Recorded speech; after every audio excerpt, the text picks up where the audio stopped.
Hello मेरे प्यारे दोस्तों, आप लोग कैसे हो। मैं आशा करता हूँ कि आप लोग बहुत अच्छे होंगे, स्वस्थ होंगे और पढ़ाई भी कर रहे होंगे क्योंकि और यूपीएसआई का पेपर आने वाला है। तो आप लोग बहुत मन से पढ़ते रहे। देखिए कि इसका कह रहा है मासा ज्ञात करना है, मासा ज्ञात करना है। तो दोस्तों आप लोग कैसे हल करो ये हम बता रहे हैं। जैसे यदि 28 28 पी स्क्वायर क्यू आर ये दिया है तो आपको करना का 28 सच्चों का 28 मतलब 2 गुणे 4 सच्चों का 28 हो जाएगा।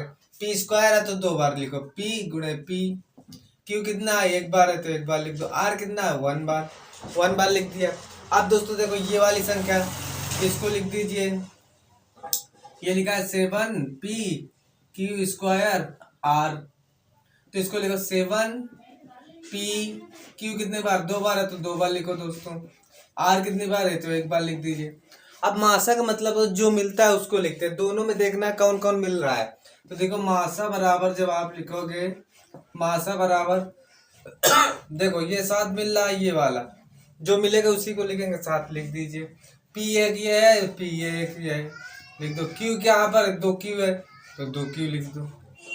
2 नहीं है, एक ही तो क्यू है, ये तो पी है। एक पी क्यू मिल रहा है तो क्यू लिख दो। आर एक मिल रहा है तो आर लिख दो। मासा का मतलब होता है जो मिलेगा वही लिखना और ज्यादा नहीं लिखना। तो इसको लिखो 7 पी क्यू आर। यही दोस्तों क्या आ गया, आंसर आ गया। आना है क्या रहा है, ए और बी का महत्तम समापवर्तक 7 है तो निम्नलिखित में कौन सा लघुत्तम समापवर्तक कभी नहीं हो सकता। तो मतलब जो मासा दिया है तो कह रहा कभी नहीं हो सकता, यानी इसका मासा का इसमें जो भाग कर डिवाइड कर देगा तो उसका समापवर्तक वो हो जाएगा। लेकिन अगर जो संख्या से विभाज करने से नहीं विभाजित होगी तो वो कभी उसका लघुत्तम समापवर्तक नहीं हो सकती। ये याद रखना है। मासा वाली संख्या क्या करना है, भाग देना है। चेक कर लो इसमें 7 से काटो इसको, 7 दूना 14, 7 एक कम 4, 7 कट गया है तो यह इसका लघुत्तम समापवर्तक होगा। इसमें काटो 7 एक कम 7, 7 7 6 13, 7 8 56, 7 नहीं 63, 7 नहीं 63 और 7 चौक 28, ये भी कट गए।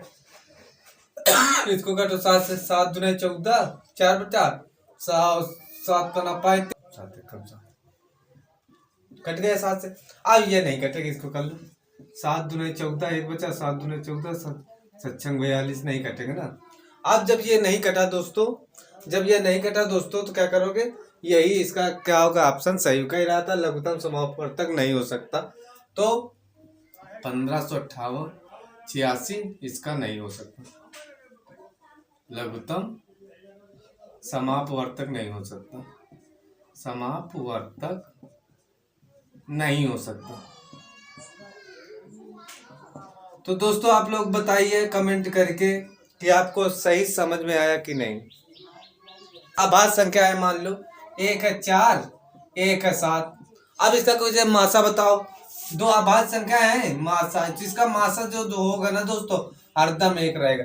तो 2 अभाज्य संख्याओं का मासा हरदम क्या रहेगा, 1 रहेगा, क्योंकि एक इसमें भी है एक इसमें भी है कि नहीं। 4 गुणे ऐसे लिखोगे, जैसे 4 को क्या लिखो, 2 गुणे 1 तो लिख सकते हो, 7 को लिख सकते हो 1 गुणे 7, यानी मासा क्या आ गया, जो मिलता है उसी को तो लिखते हैं। तो 1 आ गया, तो इसमें ऑप्शन कौन सही है, 1। बहुत मोस्ट इंपॉर्टेंट सवाल था ये।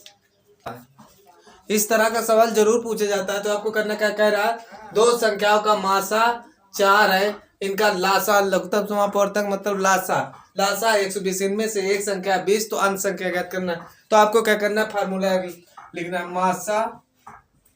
मासा गुणे लासा बराबर पहला पद गुणे दूसरा पद। ठीक कह रहा है, ये तो फार्मूला होता है, इसको आपको याद करना है। अब इनका कह रहा था कि इनका लघुत्तम समापवर्तक मासा कितना 4 है, तो यहाँ पर लिख दीजिए 4, लासा कितना 120, पहली संख्या कितनी है 20 है तो 20 लिख दो। दूसरी संख्या हमको निकालनी तो लिख दो दूसरी संख्या हमको निकालनी, तो क्या लिखोगे, दूसरी संख्या। आप दोस्तों लिखो यहाँ पर दूसरी संख्या बराबर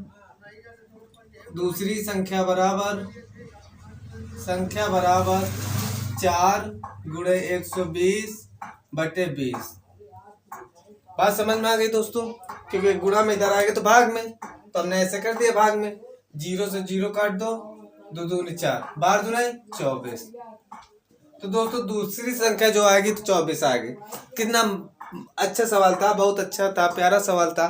तो आप लोग जरूर इसको याद कर लीजिए, क्योंकि इस तरह के सवाल जरूर यूपीएसआई और ग्रुप डी में पूछा जाता।